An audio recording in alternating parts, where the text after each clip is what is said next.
Welcome.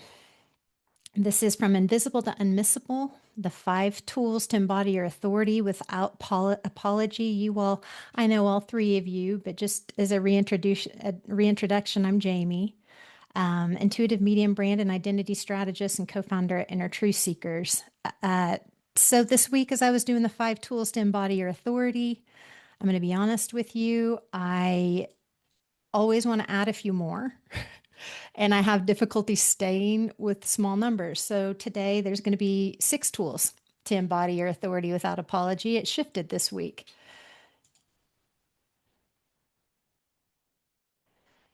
We're just going to start straight with what I would call a truth bomb. And that is that your playing small does not serve the world. So, this workshop purposefully is going to be about dismantling any of those things that keep you small. And any of those things that keep you from building what actually makes you unmissable. You're going to walk away today from this workshop with tangible mindset recalibrations and real-time energetic shifts. I never like to hold anything off for later, so expect to transform during the 60 minutes and grab a few things that'll really resonate with you to go ahead and work with moving forward. So go ahead and grab your notebook or just be ready to tune in and we'll get started. And I think Brian just joined in. So Brian, just want to say hello to you. Hello. Hi, Brian. Good to see Great to you. see you all. So right now in the chat box, go ahead and type here if you're ready to shift this mindset that your playing small does not serve the world.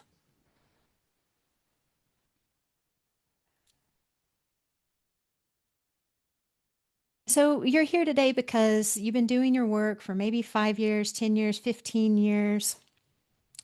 You've had clients, you've had results, you even have a methodology that works, maybe one that you haven't fully taken credit for. You may be operating informally or sometimes formally, sometimes informally, but you're brilliant. I know all of you are, I know each one of you, but may at times feel like you're invisible or not as visible as you would like. So you're feeling like you're done hiding and you're ready to step out in whatever that next phase is for you, or that next aligned step out is what we might call it. Let's start with why we may stay invisible. It's not really for the reasons you think. Oftentimes, we tend to sort of self criticize why we're invisible and blame ourselves for things. The truth is that you're still operating informally, maybe without branding, maybe without a website, maybe without a strategy, maybe without language. And it's not because of humility or, trying to be honorable, but it's because of fear. And this isn't meant to be a shaming statement because fear is common. Fear is part of the human experience. But what happens is when we are fearful, we tend to sort of get stuck on limiting beliefs that are associated with those fears. And so today, what we're going to do, we're just going to get real clear about what some of these fears or these limiting beliefs are. One that I hear a lot when I'm working with my clients is, yeah, but if my work's good enough, people should be able to find me. And what that really is, it tends to come up as discomfort or resistance, even naivete, sometimes arrogance. I always think that's funny too. Masquerading as like healthy spirituality or self-affirmation. Like if I just know in my heart that I'm good enough, people will find me. And while those things have a tendency, there's that energetic or multidimensional aspect of our lives and work where there's a whole thing going on that we don't have control over that does bring people to us. It's not the full picture. 2, I often hear, I need more credentials and experience before I can claim authority. And then people have a tendency to feel self doubt or imposter syndrome, or they look for outer validation from other people, other professionals, teachers, traditional systems of study and thought to tell them that it's okay for them to go ahead and claim their authority. And then they end up waiting, we end up waiting 5 years, 10 years, 20 years before we give ourselves permission to do that. 3, I often hear if I'm seen, I'll be criticized, punished, or rejected. That's reasonable. That's actually one of the most common limiting beliefs that keep people stuck and not stepping out. And that can actually stem from real fears, from real past experiences in childhood or even as an adult, where you or maybe others you've seen have been a target for naysayers. Another belief that's difficult to get past is charging what I'm worth means I'm greedy or not spiritual. There can be black and white thinking about money that causes self shame and even a freeze response where we don't move in any direction because we're not sure what to do. Another limiting belief is a brand will reduce me, keep me in a box, or dilute my depth. This is just a simple misunderstanding about how branding and visibility works. Basically, your visibility, your brand evolves as you do. So it's always sort of staying fresh. It's not something that's stuck in stone. And then finally, I don't know how to talk about my work without feeling salesy. That's a big one. We're not taught to speak about ourselves with love, with joy, with confidence, with pride, with service. And so sometimes this can be avoidance posing as an act of integrity or even values alignment. Well, I don't want to be salesy, so I'm not going to speak about what I do.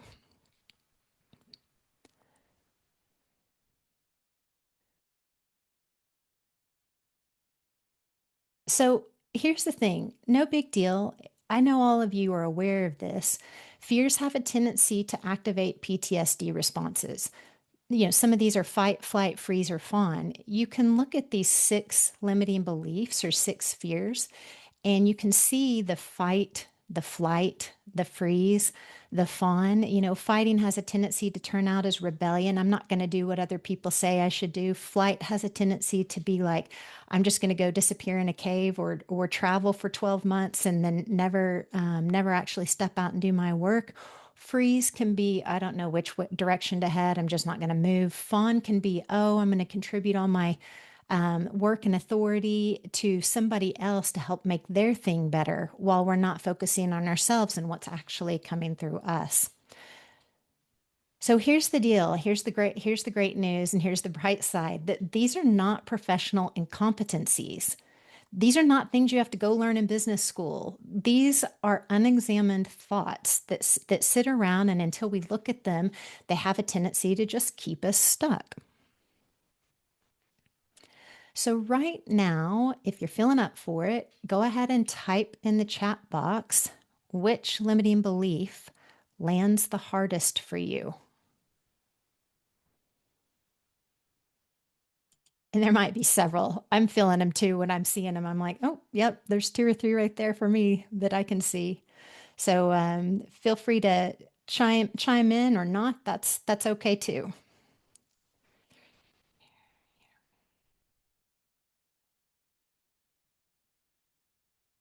All right, I'm seeing 2 and 3, 4 and 6. Great, thanks you guys.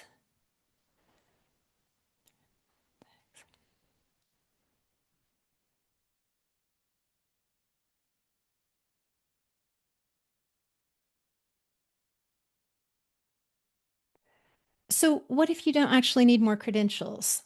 What if you don't need more expertise? What if you don't need more training? What if it's actually just a few powerful tools that recalibrate your mindset, your strategy, and instill confidence in your authority.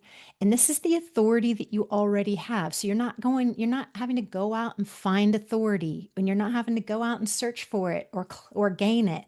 It's already with you. But today we're going to give you a few recalibrations so that you can begin to recognize it more easily and then begin to implement it into your business, into your language, into your website, those types of things. So, tool number one, what I call sovereign visibility. And this is the practice of becoming findable without performing, without being fake, without trying to act like you're something you're not. And this addresses that first limiting belief that if my work is good enough, people will find me. Other ways this takes shape is if I have to promote myself, my work isn't valuable enough. Real experts are sought out, they don't advertise. This is a good one. I love this one. If I trust in God, divine source, I don't need to be visible. And I just want to say, too, there's a little bit of a joke with that. But at the same time, I just want to keep acknowledging or recognizing that obviously there's a multidimensional field that exists that's bringing things to us all the time. And no part of me is trying to dismiss that or minimize it. And again, just reinforcing that that's not all there is. There's always us playing our part and putting our imprint or our momentum into things. So, how do we dismantle that belief? One, invisibility isn't humility, it's actually hiding. There's a tendency to feel like, oh, if I just don't speak, if I stay small, if I stay over here in the corner, I'm actually being humble. When it comes to your work and helping people, and many of you do work that is changes lives and actually changes the world. So that humility isn't actually helping. Your clients aren't psychic, or most of them aren't. I say they can't all find you through energetic resonance. Maybe some of them have. Also, visibility isn't about convincing people or yourself that you're worthy. You're not trying to fake something until you believe it or you force other people to believe it. Stepping out is actually doing your part to be accessible to the people who need you. And in all honesty, every single one of us truly loves helping people all the time. When someone and friend reaches out and says, "Hey, I'm sick. I'm not really sure what plants can help with this." Oh, let me tell you, get some calendula, get some chamomile, this and this. We're happy to help. We're happy to share our knowledge. We're happy to share our resources. We're happy to provide service. A friend calls and says, "I need help moving. Can I borrow your truck?" Yep. Awesome. Saturday sounds good. I'm going to go help and show up. I have a truck. I can help you with that. And so I just want to also remind all of you that you actually like helping other people. That's part of why you do what you do. This is just being open about that. Yeah, I have a truck. Yeah, I've got a service offering. That's what I do.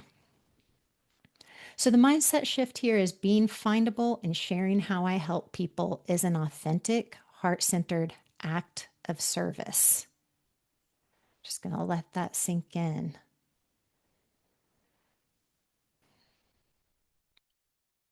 And right now, if you're up for it, you guys, and you want to take just a moment to close your eyes, or if you don't need to close your eyes, that's fine too.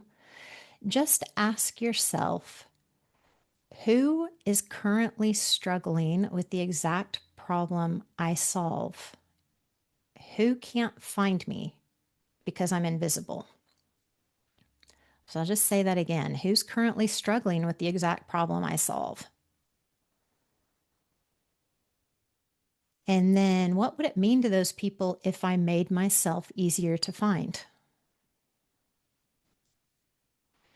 And you may be able to just feel into the difference between hiding, which is really about your comfort, and visibility, which is actually about their access to help. So, right now, today, and when I say right now, today, I don't mean in this exact moment unless you're super fast, but basically saying as soon as you get an opportunity, write one sentence today that completes this phrase. I help a specific type of person achieve this specific outcome so they can experience this specific transformation. So fill in those blanks. Take a few shots at it. I always like to do 3 just to see what it feels like, 3 different variations of something with different words or language. Once you kind of get clear on what feels sincere or authentic about that for you, put that somewhere this week, meaning maybe you put it in an email signature. Maybe you add it to your social media bio. Maybe you put it in the tagline of a newsletter. or maybe you drop it in a conversation with a friend or a peer or colleague. Just actually doing that and using it will help it start taking space.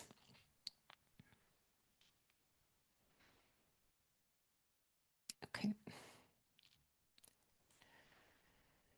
Tool number 2, I call it earned authority. We're not making up authority. We're not trying to pretend and be bigger and brighter and on a pedestal. We're not showing off. We're saying, hey, I recognize who I am and what I've already built.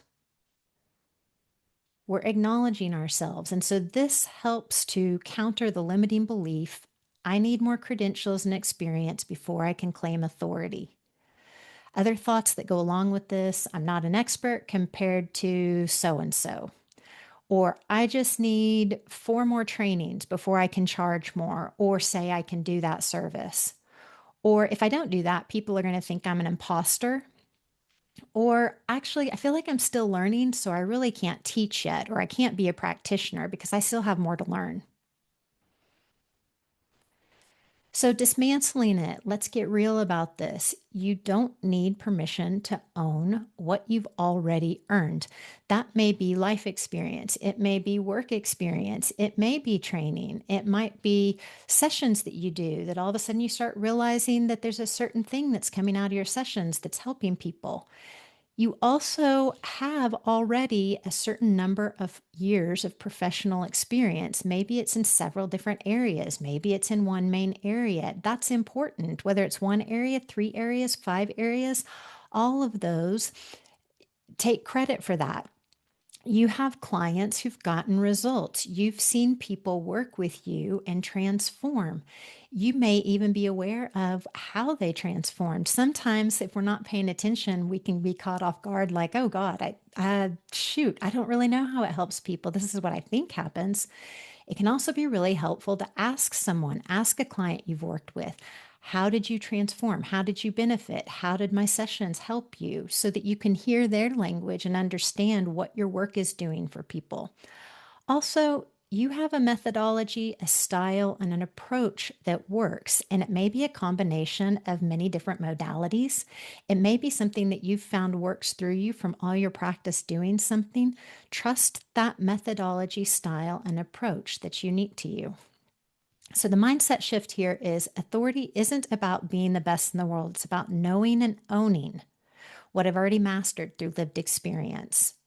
All right. We're not trying to pretend we're something we're not. We're just actively looking at and taking ownership of what we are. So, something you can do today that can help with the real time recalibration is you could make a list, answer some of these questions. How many years have I been doing this work? How many people have I served? What are 3 specific results that I see clients get because of my work? Also, what do I know now that I didn't know 5 years ago? You could identify one area. I love this, okay, because I'm feeling each one of you have this in you. Identify one area you've developed expertise from experience in, not just official training, but some place where from your own work you've started recognizing this thing that you do that's part of your services that you learned through your own practice. So here's the truth. There is always going to be someone who's more experienced than you, than me, than anybody. That is not the point. Your authority, my authority, comes from a unique synthesis of training plus lived experience plus intuitive knowing. All right. So someone needs you, uniquely you, specifically you, not from the better expert your ego is measuring yourself against. All right.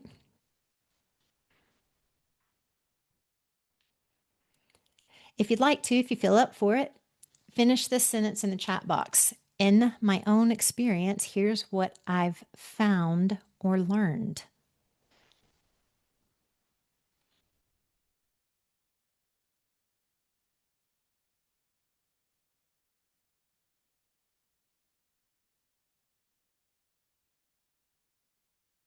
All right. Tool number 3, inner child awareness. All right. This is working with protective patterns, not against them. We're not ignoring inner child fears, reactions. We're not trying to spend too much time absorbed in them, making them bigger than they're worth. So we're not collapsing. We're not resisting it. We're just working with them as they arise. Inner child awareness or Inner child awareness tends to counter that third limiting belief that if I'm seen, I'll be criticized, punished, or rejected. Okay, this is one I think, in the answers you guys provided there at the beginning. Number three is a big one. It's very common for anyone stepping out and doing their own work in any industry, any modality. It's a challenging one. It's that feeling that every time I try to be visible, something bad happens. It feels like being seen equates to being unsafe. There's this idea or feeling that I need to fix this fear before I can move forward, or I'm not going to be a good practitioner. It can also be if I still have inner child wounds, I shouldn't work with other people, or I'm not fit to. And so we're going to dismantle that today because the inner child awareness quite possibly might be helpful or useful our entire lives. I'm not sure how long it goes, you guys, but like if I'm still 90 and I'm connected with you guys, I'm going to let you know if I'm still working on inner child parts or not. Oh, yeah, this other part arose. It was 7. I'm 90. Okay. So that may happen. So we're just going to work with them when they come up and not get stalled out or stuck with it. How we dismantle it? Well, we all know that the inner child is just trying to protect you, but it's based on outdated information from, a young age. And that means at some point early in your life, being visible did mean being unsafe. I mean, that's a common experience as a human child that there are times in our lives when we said something or did something or expressed ourselves and were punished for it. So today, though, you're an adult with agency, resources, and choice. And the goal is not to fix the inner child fear or be past it or be over it, but to simply have awareness of it when it arises. So the mindset shift in regards to stepping out into more visibility is I don't need to be healed before I act. I can recognize when old patterns are running the show and just update the strategy. So the real-time calibration, if you want to do this right now, feel free. Just ask yourself, when I imagine being fully visible with my work, putting myself out there publicly, owning my authority, being findable, what age does fear feel like?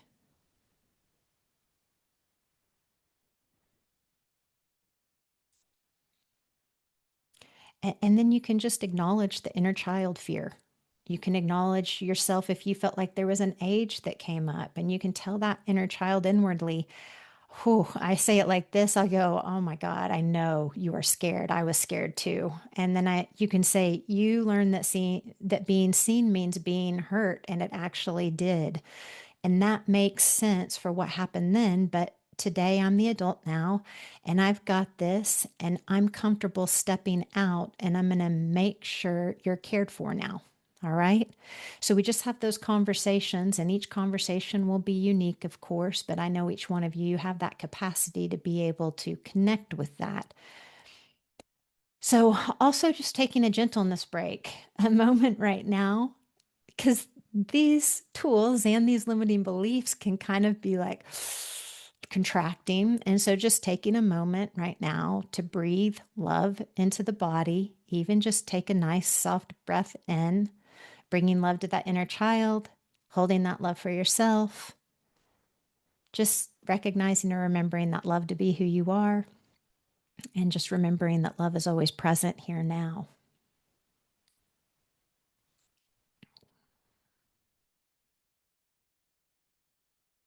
All right, so tool number 4, value alignment. Realistically calibrating compensation with worth. All right. So this tool helps us to counter the limiting belief charging what I'm worth means I'm greedy or not spiritual. That also tends to take shape like good spiritual people don't care about money. Something must be wrong with me if I actually care about money. If I charge too much, I'm excluding people who need help. I need to be able to help everybody. Real healers, coaches, teachers, practitioners give away services for free. Wanting financial wellness and success means I must be ego driven. So let's dismantle those limiting beliefs. One, undercharging isn't generosity, it's unsustainability. And that's basically because every one of us here today has a regular monthly expense budget. All those things that are necessary to live and work: food, shelter, car, clothes, electricity, internet, those types of things.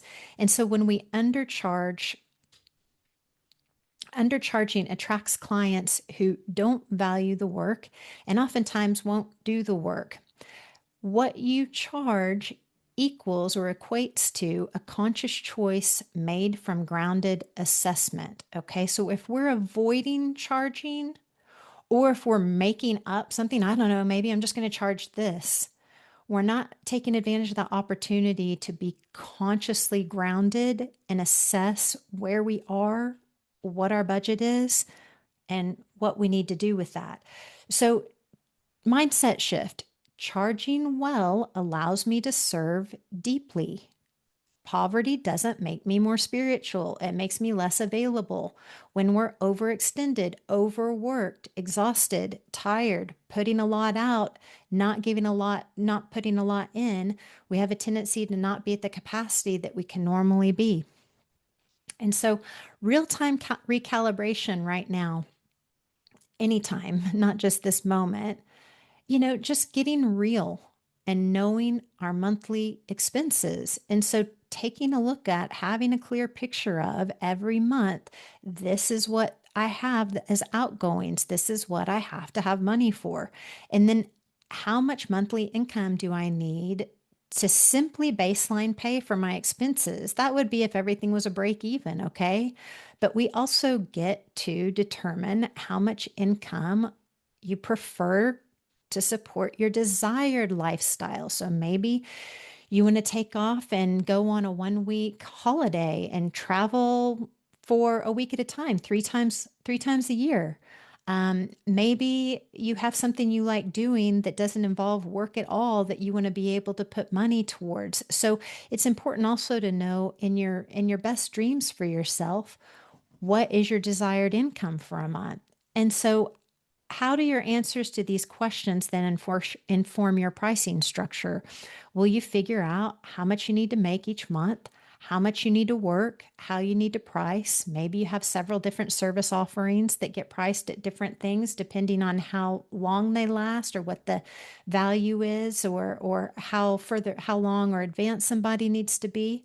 And so making those financial decisions and pricing decisions based from grounded assessment.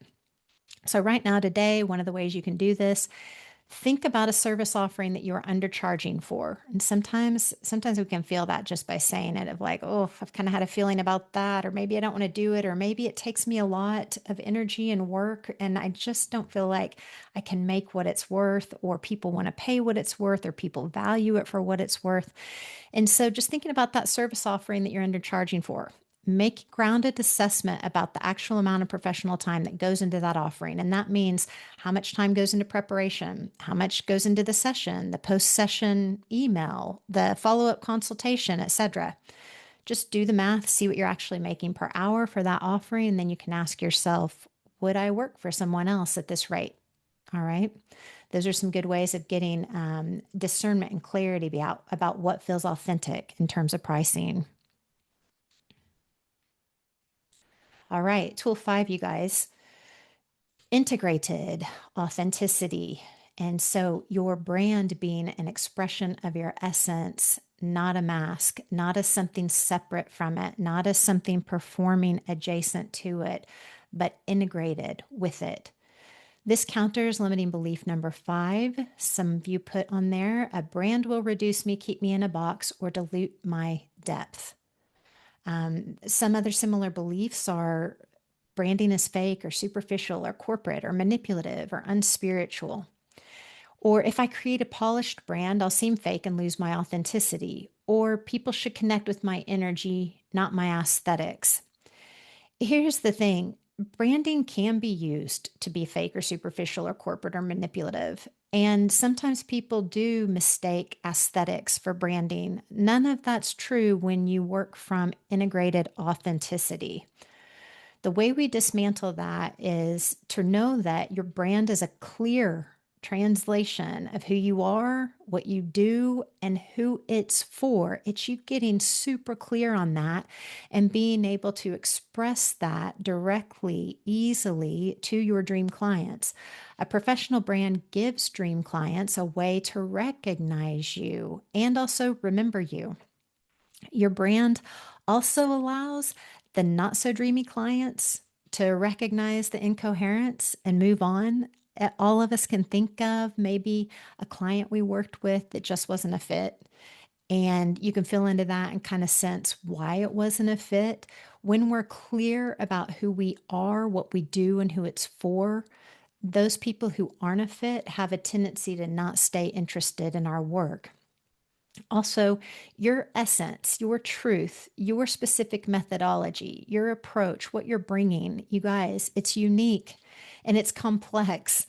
And your branding makes it tangible and makes it accessible. So we take all the strange complexity of who we are and we make it clear and available for people to connect with. The mindset shift around this is a clear brand does not diminish my depth. It creates an easy doorway into it. We want to be sharing our depth with others. We want to be speaking about our depth. That depth is what connects to the people we're meant to work for. So, here's a real-time recalibration. Right now, you can just think of someone whose work you deeply respect, someone with a clear, recognizable brand. Do you think less of that person because they have a well designed website or a consistent visual identity or clear positioning language or because they know themselves well? Or do you think more of them because their professionalism signals that they take their work seriously? So, right now, you can audit your current brand touch points, is what I call them. That could be website, social media, email signature, emails, newsletters, how you introduce yourself when you meet someone that's interested in your work. You can ask, do these touch points reflect the caliber and depth of my actual work? Or does it look like I'm still testing whether this is real? Sometimes we may look at it and feel like it's a little vague. So you can just identify one element that could use an upgrade to match your authority and your expertise, and then just commit to changing it within 30 days. Let's see. And Brian, I'm reading your message you just wrote. Encountered these quotes for tool number 2. My credentials are in my spirit. Oh, I love that. You only need to be 1 or 2 steps ahead to help the next person. Fantastic. I love that. That's bang on. I'm feeling that. Those are great. Thanks for sharing those with us.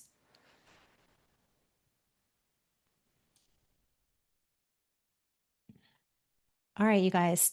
Tool number 6, clarity language. Speaking about your work with sincerity, precision, and conviction.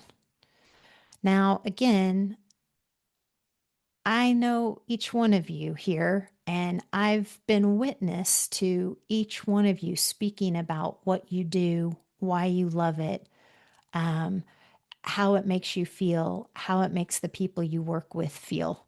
So I know each one of you has clarity language already. We might just not be using it. So the limiting belief that clarity language counters is I don't know how to talk about my work without sounding salesy.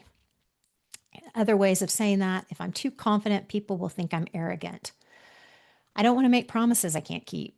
Talking about results feels like bragging. I don't want to pretend to be something I'm not. Yeah, all of those feel pretty low energy. So, how we're going to dismantle this, you guys, it's plain and simple. When we're not clear, we're vague. And vagueness is not humility. Again, it's just confusing, it's inefficient, and it's a disservice. Here's a great example. This just happened the other day. And when it did, I thought, perfect. I'm bringing it into the workshop. Um, my husband was having a frazzled day, super busy, and he was speaking with a friend on speakerphone near me to where I could hear them. And the friend said, "Hey, Michael, tell me again what your wife does." And he was scattered and he said, "She does online coaching, she helps people." And I listened to that from afar, and inwardly I was like, "Oh my God, I would never use that language to describe what I do." They went on and had the conversation. After the phone call, I said to him, I said, "I'm going to give you some language for when people ask what I do so that it can actually connect with someone who needs my help." And he was like, "Oh man, I'm so sorry. I was so scattered. But can you see how if I told someone, I just do online coaching and I help people?" It's like, okay, people might even drop off and not have any other questions for me. If I say I'm an intuitive medium, I'm a brand and identity strategist, and I help emerging entrepreneurs step into their authority, that changes. Someone's like, "Oh my God, what is that?" Or, tell me more. So, vagueness is actually confusing and efficient and a disservice, you guys. So, the mindset shift, clarity is kind. When I'm specific about what I offer, I actually help people make empowered decisions. So, real time recalibration. Imagine if someone asks you later on today or tomorrow, yeah, so what is it? What do you do? What type of work do you do? Notice your current answer that you may give somebody. Is it vague?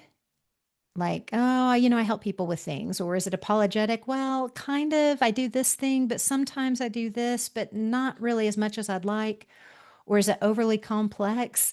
Okay, well, I do this, but then I'm also over here and I do this. And then sometimes, so now imagine answering with this structure that's already come up in one of the other tools. I work with blank who are blank. I help them blank so they can blank. All right. This is actually called your positioning statement or your quick pitch or your elevator pitch. This is what you say when you first meet someone. They're curious, they're wondering, and you're just dropping them the basics of what you do and who you are and who you do it for and how it helps. It's 1 to 2 sentences long. If you can get used to saying this, know what it is, and saying it over and over, memorizing it, and then working with it in situations, you'll start recognizing you're not faking it. That's actually the truth about you. You're just able to say it now. Okay. So, write your clarity statement or your positioning statement sometime soon using that structure provided. Go ahead and say it out loud 10 times just to get used to hearing your voice with it. Go ahead and memorize it and use it sometime this week when someone asks you what you do. You may even just kind of launch it yourself, initiate it into a conversation. "Hey, I wanted to tell you what I do," just to practice it or practice it with a friend. All right, you guys, there's a bonus tool because it's not just 5. I went up to 6, but then today, today when I was working on this, it just kept coming to me. And it's not really a limiting belief, it's an actual thing that happens. Okay. Then there's some contraction and fear around it when it actually happens. And so I didn't want to skirt around it. I wanted to go straight at it, not avoid it. I want to talk about it and get it out in the open because it has a tendency to stay hidden sometimes. And then when things stay hidden, they affect our ability to be visible. They keep us stuck. And so tool number 7 is what I lovingly call gatekeeper resilience. And it's basically staying grounded when hostility and negative energies show up because they can and they will. Now, here's the deal. This is not a limiting belief. So I don't want you to think, "Oh, it's just a limiting belief. Let's replace it with another belief." This is an actual possibility. These things actually happen. People have lived experiences where they've happened. And when you step out and go you step out and start doing your own work and have your own business, for sure, there's going to be people that come around and have negative things to say about you. It's just the nature of having a business. So, this actual possibility, I'm not calling it a limiting belief, is if I'm too visible or confident, people will attack me. Other ways of saying it, if I just stay small and quiet, I'll avoid conflict. I have to wait for the blessing of a teacher, guru, shaman before I actually do my own work. I literally don't know what to do when people criticize me publicly. It's so uncomfortable. Other practitioners in my field are hostile or territorial, and maybe I just don't belong and shouldn't do what I'm doing. So these are different ways we think about that. Here's how we dismantle that. One, we speak about it. There are gatekeepers. Gatekeepers are motivated by insecurity and scarcity mindset. When I say there are gatekeepers, that's my affectionate name for people and or energies that are very quick to say, no, you can't do that. I do it. I do it right. You do it wrong. And then there's criticism or hostility or something like that. So the gatekeeper energy is motivated by insecurity plus scarcity mindset.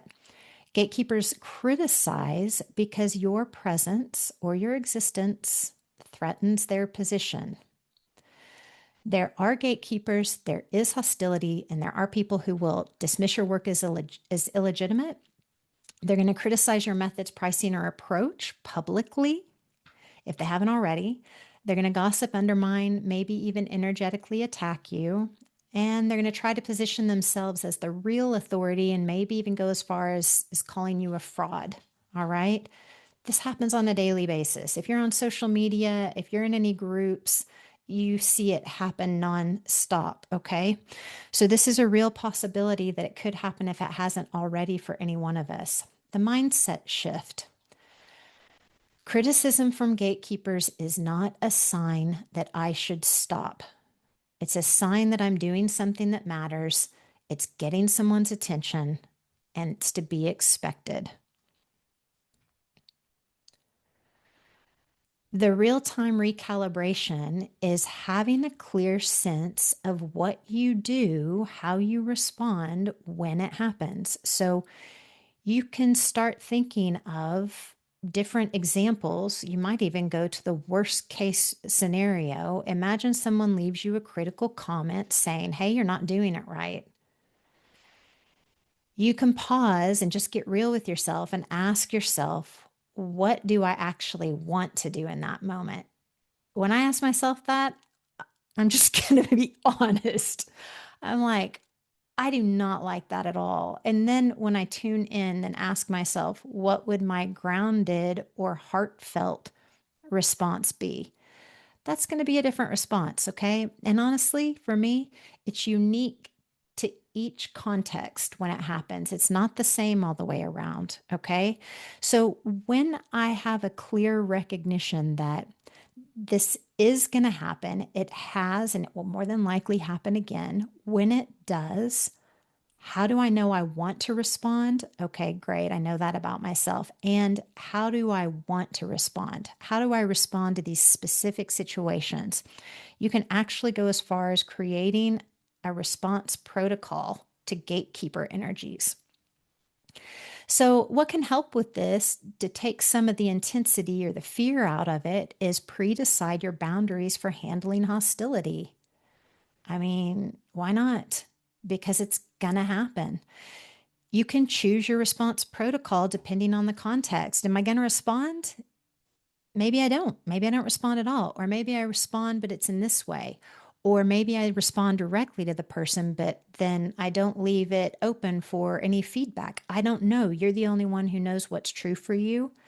Then always creating a grounding practice with this because it has a tendency to affect the nervous system, the somatic system. It can we can get really amped up really quick. And so it's nice to have a practice in place to help reground or come back into regulation to get centered back in the self after something like that happens. Having a support system is key. If you have other peers or professionals that you already know ahead of time that you can trust to speak about these things with, hey, I'm having a tough time. I just got criticized publicly. I'm not sure how to respond to it or handle it. It's bringing up an inner child part. You know how these can get kind of complex sometimes. So then also being able to separate helpful feedback from negativity. I always have a practice of asking, is there anything, any truth in this criticism that's worthy of me seeing it for myself? Sometimes there is, sometimes there's not. Sometimes it's 10%, sometimes it's 0%.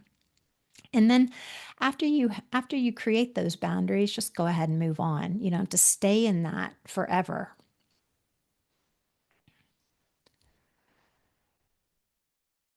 All right, everybody, you've stuck with me through the 7 tools. I added two more tools for you today. Um, Here is the unmissable commitment, because again, remember, this isn't about getting more credentials. It's not about enrolling in more training or education. It's basically about your authority is intact.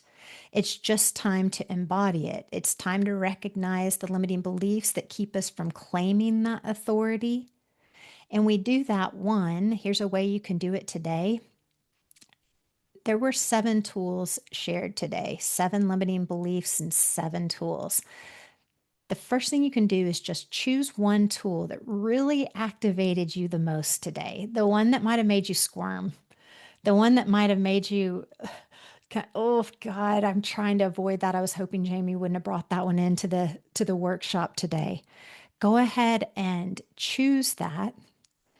Sometime in the next 48 hours, take one action as suggested in the workshop, or maybe something you were inspired to do something else inwardly. Take one action regarding that tool within 48 hours. And then when you've done that, tell someone you did it. Witnessing action anchors the shift, and it's for both people. So, for me, I love hearing when someone's taken action on something that was hard. Oh my gosh, because it's not always just easy breezy or we'd be doing it all the time. And so if you've got someone that you can reach out to, a partner, a friend, a colleague, a peer, and say, hey, I just have to share this with you. I did this thing to this week that was like a big step for me. And oh my God, I completed it. If you want to send me an email and let me know, I'm happy to receive it. I love bearing witness to this type of stuff.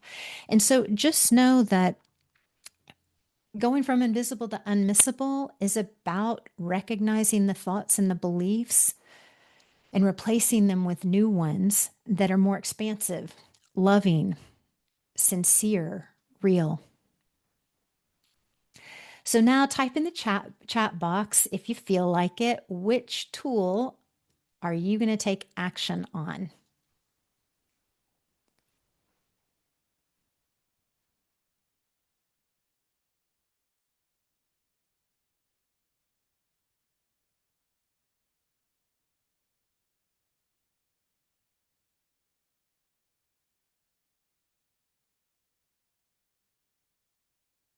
Brian, 5 and 7. I like it. That's awesome. Thanks for sharing. Benny, 6. That's a good one. All right. Great, you guys.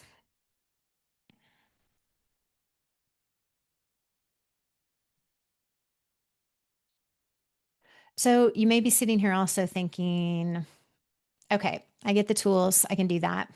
Also, I'm going to be sending this recording out again tomorrow. You'll get it in your email, so feel free to revisit it if we've gone through it fast today, because I know we have.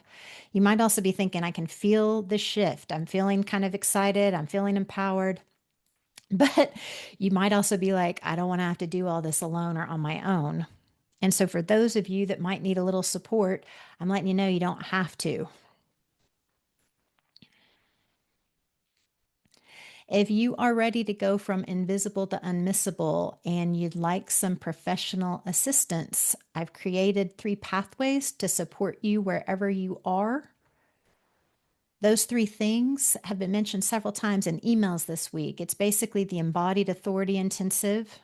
Whoops, sorry guys. Embodied Authority Intensive, the Complete Design and Branding Package, and then the Brand and Website Design and Development.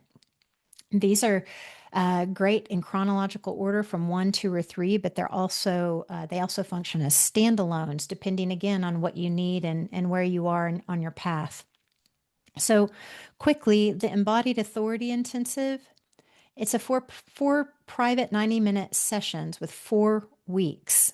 And in that, we work together to clear the internal blocks that you feel like are keeping you small. We dive into those specific things for you. We develop brand language that feels authentic for you and your business, not salesy. We build the embodied confidence to show up as the authority that you already are. We cultivate pricing confidence rooted in your actual sincere value versus from a place of not enoughness. And this embodied authority intensive, it's for you if you know it's time to step out, you know your work matters, you're skilled and experienced, but visibility might still feel a little negatively charged or uncomfortable. Maybe every time you try to move forward, you freeze or maybe you get stuck. I have a special offer with a 15% launch discount till the end of February, if that's something that feels like it's a fit for you. And then, some clients that I work with do this first, then they move into the branding and website. Other people use it as a standalone to get clear with themselves, and then they move forward on their own terms. The second one, quickly, is the complete brand identity. This one's so much fun. So powerful. What it is, it's a 6-week process. It's collaborative, strategic, and designed to provide you with a professional brand name if you don't have one yet, clear positioning language that explains who you serve and how, a complete visual identity with logos, colors, typography, brand assets, the confidence to show up publicly without apologizing. It helps to have a brand behind you to stand in front of. And it's for you if you've been operating informally for years and you're ready to be formal. You're ready to own your expertise, claim your authority, and be visible with it. It also is for you if you're decisive, organized, and you take creative responsibility for your vision and moving it forward. There's also a special offer and a 15% launch discount with this till the end of February. And then again, with this, the complete brand identity, some people move straight into website design after branding. Other people are creators or tech savvy, and they do their website or other promotional stuff on their own terms. Finally, the full brand and website for somebody who wants it all. It's brand first for 6 weeks, then website design development for 5 weeks. It gives you a professional online presence where people can understand what you do immediately. They can book your services directly online, and they can feel the authority and depth of your work before they ever talk to you. This is for you if you're ready to go fully public and you want every detail to reflect the caliber of your work. You don't just want a brand, but you want a platform and a professional home base where dream clients can find you, contact you, and work with you easily. And this is a super special offer with a little deeper discount through February 28th. I always like to remind people, if you purchase this week, you'll be live in 3 months. That's April 30th, y'all. So if you're ready to move forward, great. You can work with anything from this workshop today. And like I said, feel free to revisit it and take more notes because it's content dense. There's so many different things that can be worked with to start taking more active steps from being invisible to unmissable. If you're certain you want to work with me, don't hesitate to email me at jamie@innertruthseekers.com. If you feel like you might have some questions, or you might need more clarity about the service offerings, or if they're a fit for you, don't hesitate to schedule a free 30-minute clarity call with me at our website, innertruthseekers.com. And thanks, everybody. And my last reminder to you is the world is waiting on you to be unmissable. Thank you for being you and doing all of the things that you do.